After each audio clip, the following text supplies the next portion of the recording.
I grew up watching this guy for my money as a kid. This is how nerdy I was. I didn't want to go out and, raid my friend's parents' liquor cabinet when I was in high school. How nerdy you were? Past tense? I wanted to wake up Sunday morning and watch NFL matchup with Ron Jaworski and Merril Hoge. That, for me, was the best TV show for years. That gave me an education in pro football. See, I love that show, too. Why are you saying it made you a nerd? I think it made you a smart football fan. It was so X's and O's, and I'd sit there and I'd take notes. It was incredible. You would? Yes, I would. Like spiral-bound notebooks? 100%, yes. Oh, that's... Yeah. Wait a minute. What were you taking notes on? They're explaining their concepts. I wanted to write things down and then look back at them when I watched the games later in the day to see if they were right. To see if Did you ever get jealous of all the film access that they had that you couldn't get? Like that all 22 end zone shot? I wouldn't know what to do with the film.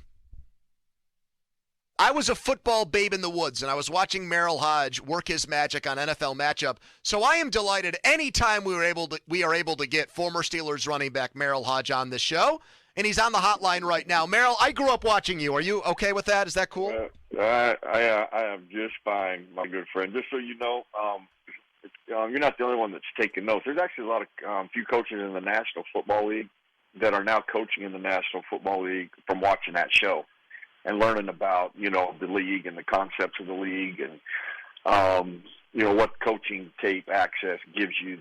That's why I say TV lies and highlights really lie. Because, and that goes for everybody. Mm-hmm. I mean, not just the fans. That goes for me, too, because I can tell you how many games I've watched, and I go, ooh, boy, that looks like, and I'll put a note down. And then I get the tape, and I'm like, oh, my gosh, I wasn't even close. I wasn't even close, because you see about 30% of each play. Yeah. You just can't see what goes on. And then it goes so fast, and they go back to the huddle, and, offenses come on the field, take a drive, they come off. Well, coaching tape, I just watch, you watch the entire offense, the entire game, and you see every play twice, end zone, and all 22 in the end zone angle.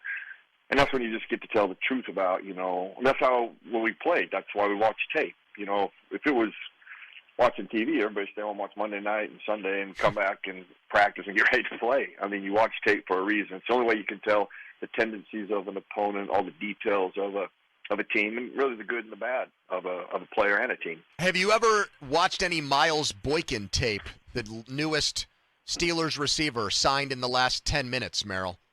You know what?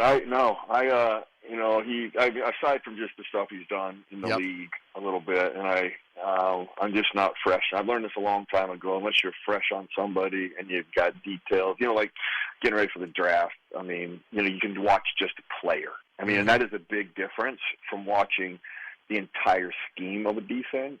It's a different eye, and there's different. It's like I like it. It's easier, I should say, than looking at the overall scheme of a player. I like the offensive linemen that the Steelers have gotten in the free agency. That's why I've watched them for years, but I have never isolated on them. And when you isolate on them, that's when you truly find out the details of a player, good and bad. So I would be speaking uninformed wise. I'd be guesswork. Gotcha. I learned a long time ago on a draft. I tried to do that. I took some stats from this. I never let actually. I did it one time. In fact, Maurice Jones-Drew was coming out. I can't remember exactly what happened. We'd heard his name. I didn't watch any tape on him. It was around the third round, if I remember right. They're like, hey, they just drafted Maurice Jones-Drew, or maybe went in the second round quicker than they thought. And they're like, well, we were going to talk about him, so we're going to come out of commercial break, talk about him. I'm like, I ain't seen any tape on this guy. So they gave me his statistics, and I see like 5'8", 210, whatever he was. And then all the notes about him being a third down guy, not a feature guy. And so I catered to that. I said that. Well, I couldn't have been more wrong. So I'm playing in the DirecTV flag football game about 5 years later at the Super Bowl, and he's one of the officials. And we're in the green room, and I can feel him. I can feel him looking at me. He has every right to, too, by the way. He has every right. And he finally comes over, and he said, you know what, Merril? I'm watching the draft. When it comes to you, I'm like, okay, here's the guy that's going to now tell the truth about me. And he goes, you threw me on the bus. And I said, Maurice, I'm going to tell you this. You are dead right, and I want you to know something. I learned my lesson. I have never done it since. Let's go. I've never talked about a player without watching tape and guessing on a guy. I'll never do that again, just so you know. I love that story. I love the accountability of that story, Merrill. That's great. And also, he gets to be the one guy who taught you the lesson that you've taken with you the rest of your career, which is something, at least for him. I just don't make guesswork. If I can't, I tell people all the time, this close everybody, not just me, everybody. Once you're done playing in the National Football League and you stop watching tape, you are irrelevant after 2 years. Irrelevant. Because of all of the changes, a third of the players are different. You can use your own experience, and that is obviously a lot of people don't have that. But if you're not watching tape, you just can't know. You just can't. It's impossible. How great a player you were, how long you played, you'll never know. So, that's why I enjoy it. I do like it because it gives me things. I wish I was that smart to watch a player and be able to say all the things that tape will tell me. I just ain't that smart. I'm not smart enough. I'm just like, nobody's that smart to really be able to tell the truth of a player. Only tape can tell you that and watching it. Merrill, so we already know that the Steelers today, one other thing they did was announce that they hired a second quarterbacks coach, an assistant quarterbacks coach. So Pony and I started to get a little, spider sense here that they're really angling for a quarterback at pick 20 here. When you put on the tape, when you cut the tape for this year's quarterback class, what does it tell you? What stands out about any of these guys in particular, and who do you like the most of that group? Well, I just think the only guy that even is remotely close to having true NFL transitional skill set is Kenny Pickett. It's not even close. I mean, the rest of it, actually, the more I watch it, I'm just like, I don't know how anybody could pin their hopes on the other guys and think that it won't end their career in 2 years if they take them in the first round. You get them in the second or third round, completely different story. Once you do somebody in the first round, once you pick them in the first round, that expectation completely changes. And there is nothing that I've only watched 6 of them, so I haven't watched all of them, but I've watched a kid out of Ole Miss, Howell, North Carolina, Ritter at UC, and Malik Willis at Liberty, and the Carson Strong kid in Nevada. I mean, that's kind of the group I'm at right now. So I don't know all the other guys, and so I can only speak on those guys. But those guys are the ones being talked about in the first round. Mm-hmm. And only Kenny Pickett, when you watch him play, has a true – now, when I say, has a skill set that transitions, let me define that first. I think it's a really important one. Yep. These are the categories you got to start in. If you cannot do these remotely well, or you have major issues with them, is going to define your ability to transition to the National Football League. First, you have to be a good, quick decision maker. You have to have anticipation, and you have to have accuracy, and you have to have pocket presence. If you struggle in just those areas, if you cannot do those things well, and keep in mind, good, quick decision maker, there's a lot there. Okay, I mean, that means you understand your offense, you understand what you're seeing defensively, and you're getting the ball out on time where it needs to go within the structure of what you're playing in. Now, keep in mind, I know it's not the National Football League, some of these offenses. I mean, the Ole Miss one, I've never seen more bubble screens and smoke routes, and I've never seen anything like it. I mean, that's what college is fascinating to me because this, college systems will never, ever exist in the National Football League for a bunch of reasons. Yeah. But, you got to show that you could do that within the structure of what you're playing with. It doesn't mean it's an NFL offense, but you at least have to put that on display. And if you can't do that, then to go to another level of offense and another level, a triple level layer of offense, a triple layer of defense, and transition as a first rounder and the expectations of being a franchise guy is daunting. I mean, it's nearly impossible. And then if you struggle with anticipation, your accuracy is off, that's another death sentence. And if you don't have any of that, and keep in mind, a lot of these guys have none of that, and you have no pocket presence. I mean, the thing that probably was most disturbing about Malik Willis is not in recent memory, can I remember a guy who looks at the pressure, who really, just is bothered by it and looks at it. You can't do that. I mean, in college you can't get away with that. And you get away with it in college. In the National Football League, you're done because You're going to play 70% of your environment's going to be around a collapsed pocket. You're going to have a presence around you all the time. You got to be able to play within that. Throw the football, watch your defense, watch what's going on. You can't let that affect you. And his head is always on a swivel, looking for pressure, and that's troublesome. Now he goes and he'll make a play by running. Well, that's not going to. You won't do that in the National Football League. You're just not going to survive that well. You know, I didn't sense that he was a real good, quick decision maker. He looked confused. Even out of empty, which is a pretty vanilla, generic, but easy to get rid of the football based on. They can't disguise a lot of things. They either show you they're bringing 6 or they're coming 5. You know where your routes are, where they're hot if you need them. And we've never seen execute those vanilla, generic, elementary things. So you would say, now people go, well, maybe they didn't teach it. Well, that could be true. Mm-hmm. I would highly doubt that. But then you're going to have to teach it. And then everybody talks about teaching. Well, that's not the question you need to ask. You can teach anything. Can you learn it and apply it? That's what has to be understood with the guy you're going to draft. Now, I don't have the luxury to meet with him, and that's why teams have that advantage, and that is what I think is a critical component, and where you can't be fooled as a coach. You know, you can't be thinking you're going to teach it. If a guy's not understanding things and he doesn't put things on the board, you can't make people smart. It's just like you can't make people tough. And you can't give people instincts. And you can't give people accuracy. And if you start talking to yourself and say, well, we can teach all those things. You know, we can make him better on it. You're doomed. You know, if you're trying to fix all of those things that exist. So, I don't know, he's all of them, quite honestly. I mean, Sam Howell, if it's not a busted coverage or a hitch route, him and the kid at Carroll at Ole Miss would be 30% completion percentage.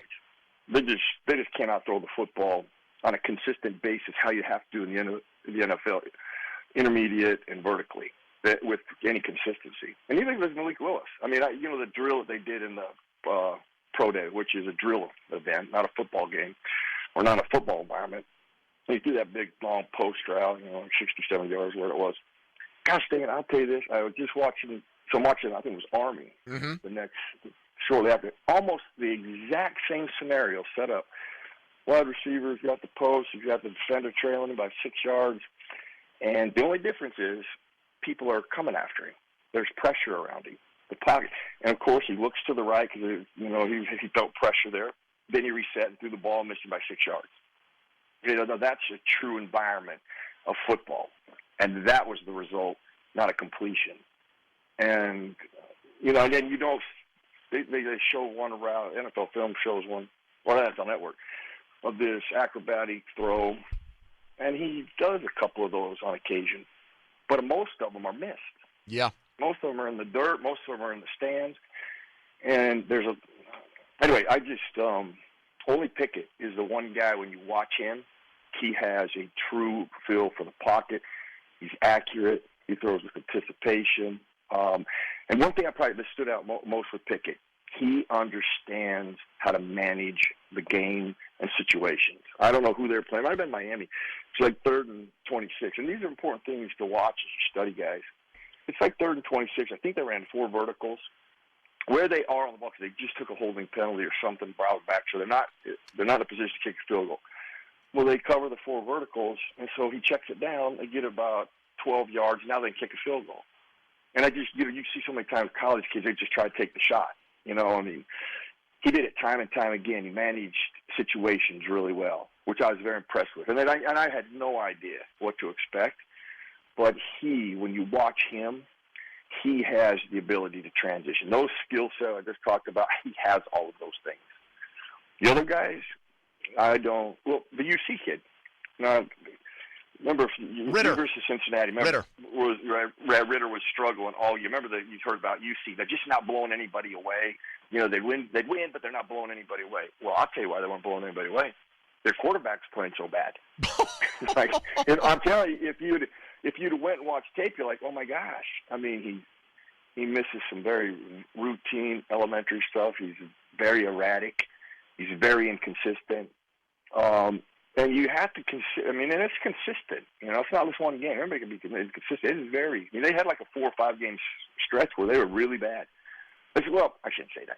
They were winning, but not in college. You got to win by 30, you know, yep.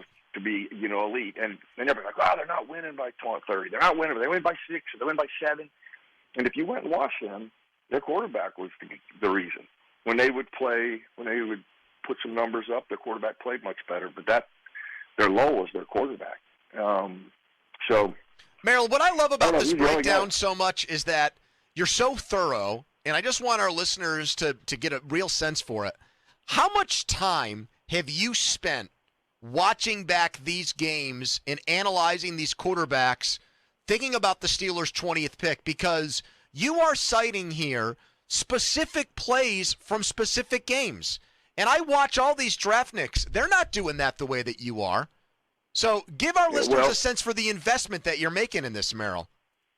Well, see, you know, it's an interesting observation that you make, because this is how I look at things. I've been doing this even as a player. When I played, Chuck Noll was the greatest football evaluator I've ever been around. And there's 2 types of evaluators. Okay. There's measurable evaluators, and those are usually guys that they're going to go, 6'3", you know, 230 pounds, run the 4.4, run the 4.6, all these measurables. Had 1,800 yards this and 3,000 yards doing that. And they really never talk about the fundamentals of whatever that position is. They give you all these measurables. And I'll tell you where I learned this. His name just went right out of my head, because when I first started doing the matchup show, Charlie Casserly. Gotcha.